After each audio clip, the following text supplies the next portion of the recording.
आपने कभी सोचा कि डिसिप्लिन कैसे आपकी ज़िंदगी को बदल सकता है? जैसे मेरा ज़िंदगी बिल्कुल बदल चुका है इस डिसिप्लिन को फॉलो करने की वजह से, और इसी डिसिप्लिन की वजह से मैं फोकस रह पाता हूं और मैं कंसिस्टेंसी मेंटेन कर पाता हूं। तो आज मैं आपको अपनी ज़िंदगी के जो रूटीन है मैं इस तरीके से बताऊंगा कि डिसिप्लिन मैंने कैसे हासिल किया और आप कैसे कर सकते हैं। First thing, morning routine. मैं जब सुबह 4 बजे मेरी दिन की शुरुआत होती है और इस सुबह 4 बजे उठने के बाद सबसे पहले मैं फ्रेश होता हूं, उसके बाद प्रे करता हूं और कभी कभी एक्सरसाइज करता हूं और दिन की प्लान करता हूं कि आज मुझे क्या क्या काम करना है। जैसे अर्ली मॉर्निंग जो उठते थे, जैसे prophet Muhammad peace be upon him, ये मोहम्मद सल्लल्लाहु अलैहि वसल्लम अर्ली मॉर्निंग उठा करते थे। रतन टाटा सर जो टाटा ग्रुप के चेयरमैन है वो अर्ली उठते हैं। और थर्ड, टिम कुक जो एप्पल के सीईओ चीफ एग्जीक्यूटिव ऑफिसर हैं, ये भी अर्ली मॉर्निंग उठा करते हैं। तो इस तरीके से आप अर्ली मॉर्निंग उठ के बहुत सक्सेसफुल हो सकते हैं। लेकिन आपको ऐसे भी एग्जांपल देंगे कि अर्ली मॉर्निंग ना उठ के लेट मॉर्निंग उठने के बाद भी बहुत लोग सक्सेस हैं। और ये एग्जांपल मैं क्यों दे रहा हूं, ये रीजन भी आपको मैं बताऊंगा। जैसे लेट मॉर्निंग उठने में सबसे पहला mark Zuckerberg, Elon Musk, Shahrukh Khan, ये लोग लेट मॉर्निंग उठते हैं। इसका रीजन उनके पास ही है, वो क्यों उठते हैं। क्योंकि मैं ये दो एग्जांपल देने का वजह ये है कि आप लेट मॉर्निंग उठे या अर्ली मॉर्निंग, ये दोनों में डिफरेंस तो है थोड़ी बहुत, लेकिन आप अपने टाइम को कैसे इस्तेमाल करते हैं वो ज्यादा मैटर करता है, वो ज्यादा इंपॉर्टेंट है। तो इस तरीके से आप कैसे अपने टाइम को यूटिलाइज करते हैं। Wake up early morning as soon as possible, आपके लिए जो पॉसिबल हो। सेकंड थिंग, आप प्रे कर सकते हो। और थर्ड थिंग, आप एक्सरसाइज कर सकते हो। फोर्थ थिंग, अपने दिन का जो प्लान है, आप क्या क्या करना चाहते हो,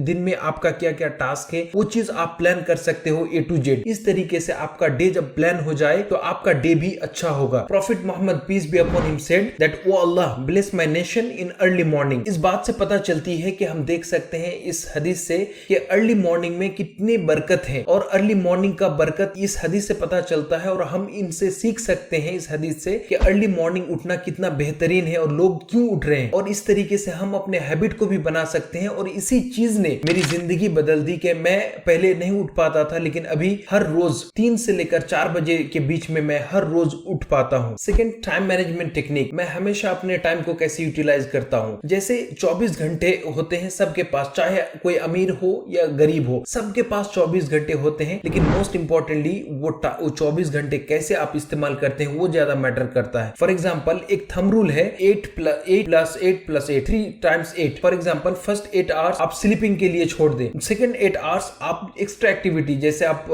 टेकिंग बात और इधर उधर जाना, डे टू डे जो भी एक्टिविटी होते हैं उस पे सेकंड जो 8 आवर्स हैं वो छोड़ दें। जो लास्ट 8 आवर्स है उस पे ध्यान देना है कि आप लास्ट 8 आवर्स में कैसे प्रोडक्टिव रह सकते हैं। आप जैसे कोई स्किल सीखना चाहते हैं कैसे सीख सकते हैं, और कोई चीज आप लर्न करना चाहते हैं कैसे लर्न कर सकते हैं, और कोई भी प्रोडक्टिव काम के लिए कैसे ये लास्ट 8 आवर्स आप इस्तेमाल कर सकते हैं। मैं कैसे इस्तेमाल करता हूं, हमेशा मैं टू डू लिस्ट बनाता हूं। To do list in the sense के मैं एक लिस्ट बनाता हूं कि दिन में कौन कौन सी काम मुझे करना है। इस तरीके से मैं सेकंड थिंग उनमें प्रायोरिटाइज करता हूं कि जो सबसे इंपॉर्टेंट काम है उनको मैं नंबर 1 पे रखता हूं, और जो लीस्ट इंपॉर्टेंट है, ज्यादा इंपॉर्टेंट नहीं है, उनको मैं लास्ट में रखता हूं। इस तरीके से मैं अपने टू डू लिस्ट बनाता हूं। थर्ड थिंग, मैं हमेशा उनको टाइम ब्लॉकिंग जो टेक्निक है वो इस्तेमाल करता हूं। For example, time blocking technique, आप कोई भी टास्क, जैसे कोई टास्क करने के लिए आपको 2 घंटा टाइम चाहिए, 2 घंटे के लिए आप बिल्कुल भी सारी चीजों से दूर रहें और सिर्फ 2 घंटे सिर्फ उसी चीज पे देना है और वही चीज सीखना है और उसी चीज पे ध्यान देना है, सारी चीज से दूर। और जब वो 2 घंटा कंप्लीट हो जाए फिर आप दूसरे काम पे फोकस करेंगे। ये है टाइम ब्लॉकिंग टेक्निक। ये बहुत ही इफेक्टिव है अगर आप डिस्ट्रैक्टेड हैं तो। Allah says in the Quran, Surah Nisa chapter number 4 verse number 103, indeed performing prayer is a duty on the believer at the appointed time. तो हम इस कुरान की आयत से देख सकते हैं कि अल्लाह सुब्हानहू व तआला भी कह रहे हैं उसी टाइम पे प्रे करना है आपको,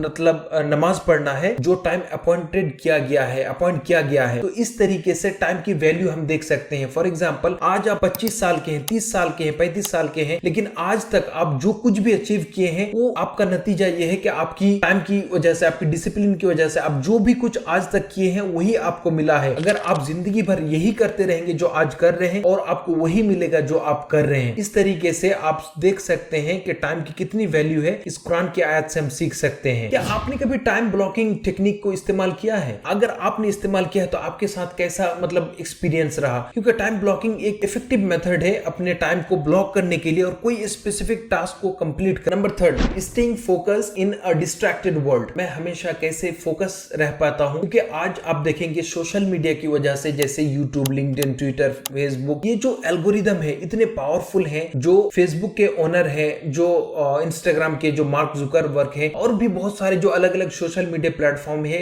ये बहुत ही टैलेंटेड इंजीनियर को हायर करते हैं, साइकोलॉजिस्ट को हायर करते हैं कि कैसे लोग ज्यादा से ज्यादा टाइम स्पेंड करें ये सारे सोशल मीडिया में। इस तरीके से वो डिजाइन करते हैं, इस तरीके से कलर चूज करते हैं, इस तरीके से थीम चूज करते हैं। तो अगर आप चाहेंगे कि मैं सोशल मीडिया से दूर रहूंगा तो भी दूर नहीं रह पाएंगे। इस वजह से आपको इसको लिमिटेड यूज करना है। मैं क्या करता हूं, हमेशा मैं लिमिटेड यूज करता हूं सोशल मीडिया। मैं जब आज से 2-3 साल पहले की बात है, सोशल मीडिया बहुत ही ज्यादा यूज करता था, इतना एडिक्शन हो गया था कि दिन में कम से कम 5 घंटा, 6 घंटा, कभी 7 घंटा भी सोशल मीडिया यूज करते थे। तो इस तरीके से आपको मतलब डिस्ट्रैक्ट हो जाएंगे आपके काम से, आपकी जो जिस भी फील्ड में आप जो कुछ सीखना चाहते हैं उससे। तो आपको इससे अगर बचना है तो फर्स्ट स्टेप आपको लिमिटेड यूज करना है। सेकंड थिंग, आपको वर्क सेशन पे फोकस करना है। जैसे मैंने आपको बताया कि मैं कैसे टाइम ब्लॉकिंग का यूज करके मैं अपने टास्क को कंप्लीट करता हूं। Prophet Muhammad peace be upon him said that इन्नमल अमलु बिन्नियात, that means every action are judged by their intention. That means आप जो भी कुछ कर रहे हैं वो आपकी इंटेंशन से वो जज किया जाएगा। इस तरीके से हम देख सकते हैं, अगर हम कोई भी काम कर रहे हैं, डिस्ट्रैक्टेड हैं और फोकस नहीं कर पा रहे हैं, तो हम कोई अच्छी चीज, उसमें बेहतर चीज हम अचीव नहीं कर सकते हैं। वो उसका जो 100% पोटेंशियल है अचीव करने का, वो अचीव नहीं कर सकते हैं। इस तरीके से हमारी फोकस बहुत ही इंपॉर्टेंट है। डिस्ट्रैक्शन से बचना है और फोकस करना है। आपकी जो सोशल मीडिया यूजेस है उसको लिमिटेड करना है। हर मोबाइल में सेटिंग होता है या कोई एक्स्ट्रा ऐप डाउनलोड कर सकते हैं और अपना जो सोशल मीडिया यूज है उसको लिमिट कर सकते हैं। आपकी जिंदगी में सबसे बड़ा डिस्ट्रैक्शन क्या है? जैसे किसी की जिंदगी में हो सकता है सोशल मीडिया हो, आपकी जिंदगी में सबसे बड़ा डिस्ट्रैक्शन क्या है? आप उनको समझे और उसकी वीकनेस, स्ट्रेंथ समझ के उनको दूर करें, और दूर करने के बाद अपनी जिंदगी में फोकस करें और डिसिप्लिन, जो मास्टरी है, उसको अचीव करें। अभी तक मैंने जो 3 चीज मैंने डिस्कस किया, 3 चीज। जो फर्स्ट थिंग मेरी मॉर्निंग रूटीन के बारे में कि मैं सुबह उठ के स्टेप बाय स्टेप क्या करता हूं और आप भी कैसे इसको अचीव कर सकते हैं। सेकंड थिंग मैंने डिस्कस किया, मैं कैसे टाइम मैनेज करता हूं अपनी, जैसे टू डू लिस्ट बना के और टाइम ब्लॉकिंग को इस्तेमाल करके। थर्ड थिंग मैंने डिस्कस किया कि सोशल मीडिया जैसे आज हम इससे बच नहीं सकते हैं, तो फोकस कैसे रहना है, इसको लिमिटेड यूज करके हम इससे बच सकते हैं, और इसको बिना इस्तेमाल करके भी नहीं रह सकते। तो इसको लिमिटेड इस्तेमाल करके हम अपनी जरूरत की चीज में फोकस कर सकते हैं, कोई स्किल सीख सकते हैं, नई जगह जा सकते हैं और अपने टाइम को बेस्ट यूटिलाइज कर सकते हैं। इस तरीके से अपनी जिंदगी में, आपकी जिंदगी में अगर कोई भी मुश्किल और परेशानी है तो इस तरीके से आप उसको सॉल्व कर सकते हैं। डेली रूटीन मैंने अपनी जिंदगी में कैसे ट्रांसफॉर्म किया, ये डिसिप्लिन मास्टरी आपकी जिंदगी भी बदल सकती है अगर आप डिसिप्लिन रहेंगे, अगर आप फोकस करेंगे अपनी जिंदगी में, अपनी लाइफ में। Keep learning, keep growing.